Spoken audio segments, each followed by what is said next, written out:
আসসালামু আলাইকুম। ফাতেমাস কিচেনে সবাইকে ওয়েলকাম করছি। কেমন আছেন সবাই? আলহামদুলিল্লাহ, আল্লাহর অশেষ রহমতে আমিও ভালো আছি। আজকে নিয়ে এসেছি সম্পূর্ণ ইউনিক একটি লুচির রেসিপি। আশা করি রেসিপিটি ভালো লাগবে। তো একটি লাইক দিয়ে পুরো ভিডিওটি দেখার অনুরোধ করব। এর জন্য প্রথমেই আমি একটি হাঁড়িতে হাফ কাপ পানি দিয়ে দিয়েছি। এরপরে এখানে আমি এক আটি লাল শাক খুব ভালোভাবে ধুয়ে কেটে বেছে শাকগুলো দিয়ে দিয়েছি। এখন আমি শাকগুলো 1 থেকে 2 মিনিটের মতো সেদ্ধ করে নিব। সেদ্ধ করা হয়ে গেলে শাকটা আমি একটি ব্লেন্ডার ঝাড়ে নিয়ে নিব।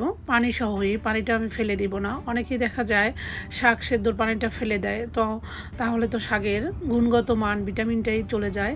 এরপরে শাকটা যখন সম্পূর্ণ ঠান্ডা হয়ে গিয়েছে ওই পর্যায়ে আমি একবারে স্মুথ করে ব্লেন্ড করে নিয়েছি। এরপরে একটি মিক্সিং বোলে আমি 1.5 কাপ ময়দা নিয়েছি, দিয়েছি স্বাদ মতো লবণ এবং 1 চা চামচ চিনি এবং দিয়েছি 2 টেবিল চামচ তেল। এখন আমি শুকনো উপকরণটাকে খুব ভালোভাবে মিক্স করে নিচ্ছি। দেখেই বুঝতে পেরেছেন, খুব ভালোভাবে ময়দার সঙ্গে মিক্স করে নিতে হবে। এই ময়ানটা যদি পারফেক্ট হয় তাহলেই লুচির ডোটা পারফেক্ট হবে। এবং মুট করে দেখে নেবেন, যখন দেখবেন এভাবে মুট বেঁধে আছে, ভেঙে যাচ্ছে না, তাহলে বুঝতে হবে যেন এই ডোটা একদম পারফেক্ট।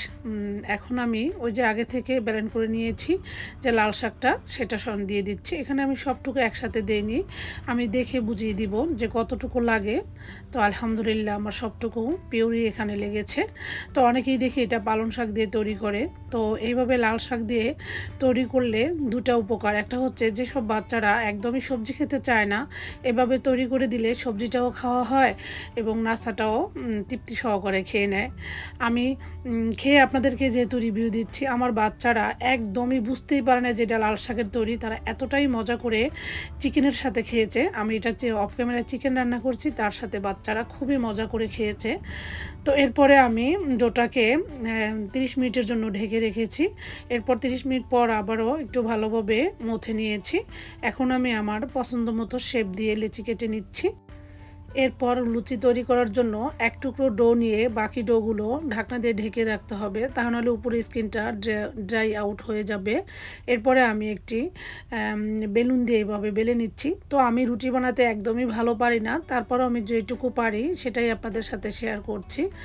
তো আমি ফার্স্ট টাইম আজকে এই লুচিটা তৈরি করছি। আমার বাচ্চাদের অনেক রিকোয়েস্ট ছিল, তো আলহামদুলিল্লাহ আমার বাচ্চারা খুবই পছন্দ করে খেয়েছে। তারা বুঝতেই পারে না এটা শাকের লুচি নাকি শুধু লুচি তৈরি করেছি। এই তো দেখতে পাচ্ছেন আমি লুচিগুলো কিভাবে বানিয়ে নিয়েছি। আমি আগেই বলেছি যে আমি অত সুন্দর করে বেলতে পারি না, তারপর যেটুকু পেরেছি আলহামদুলিল্লাহ।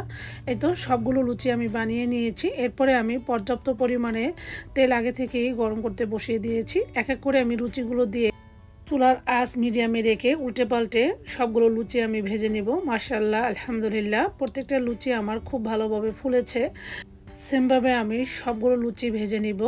আশা করি আমার ছোট্ট এই লুচির রেসিপিটি আপনাদের কাছে অনেক বেশি ভালো লেগেছে। যদি ভালো লেগে থাকে প্লিজ একটি লাইক দিয়ে পাশেই থাকবেন এবং সম্পূর্ণ ভিডিওটি দেখার অনুরোধ করব।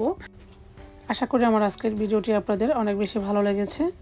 তো পরবর্তী ব্লগ দেখার আমন্ত্রণ জানিয়ে আজকের মতো তাহলে এখানে বিদায় নিচ্ছি। সবাই ভালো থাকবেন। আসসালামু আলাইকুম, আল্লাহ হাফেজ।